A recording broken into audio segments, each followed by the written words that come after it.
Sainte Marie, Maman bon Dieu, pour nous. Saint Michel, tout bon ange bon Dieu, pour nous. Saint Jean-Baptiste et Saint José. Bonjour, bonnes frères, bonnes sœurs, Mauriciens d'ici et d'ailleurs. Merci de terminer avec nous dans notre programme Un Saint chaque jour. Dans ce programme-là, nous avons l'occasion de faire connaissance avec bonnes saints, bonnes saintes, que l'Église invite nous pour célébrer chaque jour et nous pouvons aussi demander prier pour nous et intercéder pour nos familles. Aujourd'hui, le 16 novembre, l'Église invite nous à célébrer la mémoire Sainte Marguerite, patronne d'une famille nombreuse, d'une veuve, patronne des reines chrétiennes, des femmes engagées dans la charité, patronne de l'Écosse, ce pays d'adoption. Et nous profitons de l'occasion pour saluer Mme Marguerite, Mme Margot, Mme Greta, Mme Megan, Mme Rita. C'est imagine la reine entourée avec toutes ces bonnes qualités qu'il est capable de trouver dans la reine, avec ses bonnes richesses, etc.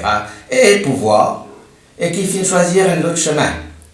Au lieu qu'il y a habillé en or, en soie, qu'il y a se lie avec tout ce qu'il est capable de connaître de richesse, il servit une pauvre à table. Il lave les pieds de mendiant. Et il peut lever très tôt le matin, il peut prier à genoux dans la chapelle du château. Sur la vie, c'est un mélange de grandeur et d'humilité, de couronne et de croix. Un jour, la nouvelle tombait sur Marie, le roi Malcolm, fin mort dans la guerre, dans un combat. Marguerite n'est pas pleure seulement sur Marie, mais lui offert ce douleur à Dieu. Et comment il peut dire même dans la nuit sur les cœurs, que ta volonté soit faite, Seigneur, même dans la nuit de mon cœur. Une parole bouleversante. Sainte Marguerite, c'est une femme, une reine qui vient choisir plutôt la croix, la sainteté, plutôt qu'il soit couronne, plutôt qu'il soit le sceptre royal. Il incarne la force douce de l'évangile au cœur de ce palais, la lumière de la charité, dans cette obscurité politique là, les comment dire, un phare. Ce témoignage rappelle-nous qui vraie royauté, c'est le service, et qui grandeur n'est pas mesurée à ce qui maintenant comme richesse, comme grade, comme titre, mais il est mesuré à l'amour qu'il est capable de partager, qu'il nous donnait autour de nous. Sainte Marguerite fut née en 1045, probablement en Hongrie, quand sa famille fut exilée. C'est la petite fille du roi d'Angleterre, mais avec la conquête normande sous destinée pour bouleverser. Il peut trouver en Écosse, quand il peut marier avec le roi Malcolm III. Dans l'Écosse encore marquée par la rudesse et le conflit, Marguerite y introduit la culture chrétienne, la réforme liturgique et la charité royale. Il vient la reine en 1070, il vient maman 8 enfants et il est mort en 1093, quelques jours après son mari, dans une douleur transfigurée par la foi. Marguerite est une femme de foi d'un monde masculin et guerrier. Il vient négocier avec un seigneur, influencer son mari et éduque ses enfants dans la foi, tout en portant le poids de la couronne, la responsabilité de la reine. Il souffert d'une maladie chronique, il souffert d'un deuil dans sa vie et il souffert d'une solitude spirituelle. Mais jamais il s'y plaignait. Il peut écrire. Le trône, c'est comme l'autel, si le cœur y est pur. Le trône est comme l'autel, si seulement nous le cœur les purs. Marguerite pour réformer l'église écossaise. Il peut introduire la liturgie romaine. Il peut fondre une abbaye. Il peut ouvrir la porte de ce palais à un pauvre. Chaque jour, il peut nourrir des centaines de nécessités. Il peut servir lui-même de la nourriture. Et je veux dire qu'il va sur un bijou pour acheter un prisonnier de guerre. Un jour, il s'est découvert un village entier qui a affamé. Alors, il fait vide la réserve royale pour capable de nourrir ce village-là. Et il peut dire, ça dit pas plus précieux que l'or, parce qu'il est nourri de Christ dans ce petit frère, petit sœur, dans ce petit peuple. Marguerite est une chrétienne depuis son enfance, mais son mariage avec Malcolm y a un tournant dans sa vie. de choisir pour transformer la cour royale en un lieu de prière et de justice. Il peut influencer son mari, qui est un rude guerrier, qui pouvait être le roi le plus juste et le plus pieux grâce à lui. Ce choix pour vivre l'évangile dans la royauté, c'est un acte de foi et de courage d'un monde que bonne femme, rarement, tu gagnes l'occasion pour être écoutée. Miracle qui est associé à Sainte Marguerite. Marguerite, qui souffrait d'une douleur chronique, elle était fatiguée par son responsabilité de reine, d'épouse et de mère.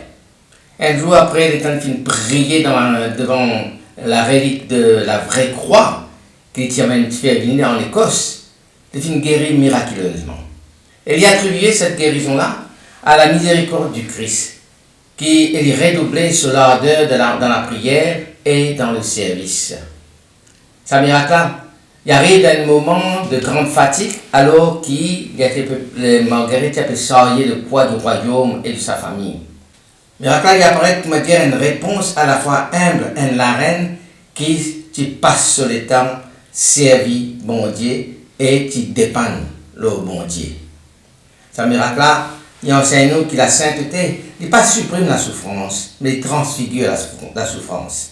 Marguerite vit un modèle de force intérieure qu'il tirait dans la prière et dans son abandon total à Dieu.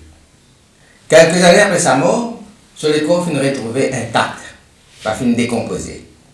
Ce tombeau est là un lieu de pèlerinage et beaucoup de guérisons fin arriver pour les qui viennent prier dans ce tombe. Dans l'Écosse encore marqué par une tension entre le paganisme, la culture païenne et le christianisme, ce miracle-là renforce sa foi populaire et la vénération envers les saintes, et surtout la reine sainte Marguerite. Le miracle est interprété comme dire, bon Dieu fait notre temps, loin de la vie qui finit totalement donnée à Dieu et aux pauvres. C'est le fait que sur les corps pas fini décomposés, c'est ainsi que la sainteté les laisse une trace, même dans la chair. Marguerite, qui choisit la pauvreté de cœur au milieu de la richesse, finit glorifiée par Dieu. Sainte Marguerite vient causer en nous aujourd'hui avec une force étonnante. Dans le monde que bonne femme a perdu de place, surtout parmi les pouvoirs plutôt masculins, Sainte Marguerite vient rappeler nous que l'autorité est bien au service des autres et que la douceur est capable de transformer les cœurs les plus durs. Dans un monde où la foi est souvent séparée de la vie publique, Sainte Marguerite y incarne une sainteté incarnée, qui imprègne la politique, la famille et la société. Il veut nous rappeler nous que la foi, ce n'est pas une réplique, mais la lumière pour gouverner. Dans un monde où la charité est parfois institutionnalisée, mais désincarnée, Sainte Marguerite n'est pas contentée pour donner l'ordre, mais lui-même, il servit les autres, il lave les pieds des pauvres, il partage ce du pain. Il enseigne que la charité, il commence par un geste concret. Alors, qui fait une cause en nous aujourd'hui? Parce qu'il rappelle nous que la sainteté est possible dans la responsabilité. La douceur est capable de transformer les cœurs. La foi est capable d'illuminer la politique. Marguerite, c'est un joyau caché, on va dire un petit bijou caché, un diamant caché dans une couronne. C'est une femme qui vient choisir la sainteté plutôt que la domination qui est la reine capable et non pour régner sur le monde, sur ce peuple. Alors, à nous prier. Sainte Marguerite, reine au cœur de feu, toi qui viens servir les pauvres, comment tu viens servir les rois? Apprends-nous pour content avec générosité et tendresse. Toi qui fais unir la prière à l'action. Donne-nous la force pour vivre la foi dans le quotidien. Toi qui fais transforme la cour royale en un sanctuaire de prière. Intercède pour les familles. Intercède pour les dirigeants. Intercède pour les femmes de foi. Qui te l'exemple inspire-nous pour sanctifier nos responsabilités et qui te la lumière éclaire nos chemins de service. Sainte Marguerite d'Écosse, mère des pauvres et reine des cœurs. Priez pour nous, priez pour nos familles. Amen. Qui bon Dieu bénisse et tout autant de proches. Qui sur l'esprit habite toujours dans eux. Qui protège partout et toujours. Au nom du Père et du Fils et du Saint-Esprit. Amen et à demain. Saint-André et Saint-Matthieu, priez pour nous. Saint-Jean, Saint-Marc et Saint-Luc, Priez pour nous, priez pour nous, priez pour nous. Sainte-Marie-Madeleine et Saint-Étienne, Priez pour nous, Saint-Ignace et Saint-Laurent,